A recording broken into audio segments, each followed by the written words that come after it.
Most aneurysms, even aneurysms that are large, 5, 6, 7 centimeters, most of these aneurysms, they don't cause any symptoms whatsoever. And that is why it is important to have a diagnostic tool to detect an aneurysm. But most patients actually have an incidental test. For instance, they would have a kidney stone, or they would go to the emergency room with abdominal pain due to something totally unrelated to their aneurysm, which they have, but they didn't know about it.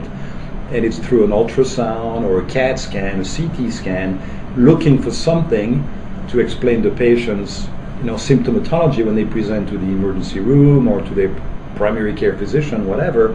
And then we get a CAT scan and say, oh my God, there's a large aneurysm. So usually that's how they're detected. But 90% plus of aneurysms are asymptomatic. What it means is that you may be a 65-year-old healthy man, running every day and keeping your health in check, and then you may actually have an aneurysm and you wouldn't know about. People who are at risk of having an aneurysm, it usually, I wouldn't say usually, but there's a strong family history. So there's clearly a genetic component to this.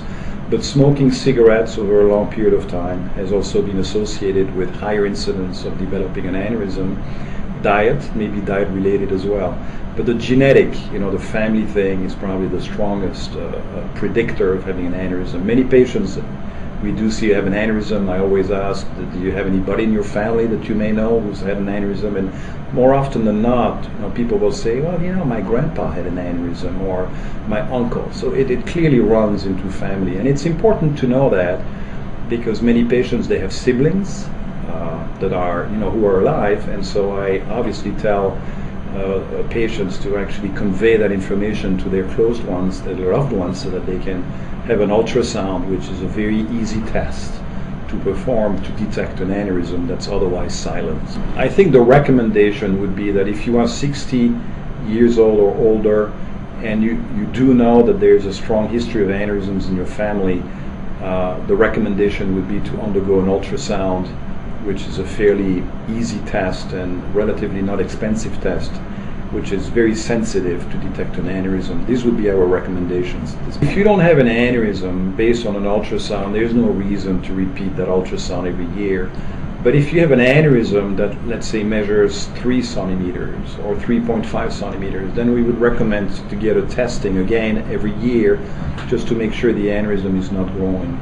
Because if the aneurysm is growing, that's where we want to catch it, and we want to be able to repair it to avoid the aneurysm to rupture with its obviously deadly consequences. There may be an acute event with back pain, but if the aneurysm truly ruptures, it sort of exsanguinate internally, and so you would become unconscious very quickly and probably die. If you're lucky enough that you have a ruptured aneurysm, but the rupture is contained, meaning that you're not really bleeding to death, but you are hypotensive, your blood pressure may be lower because of the events, and you have time to get to the emergency room, these are the patients that can be saved.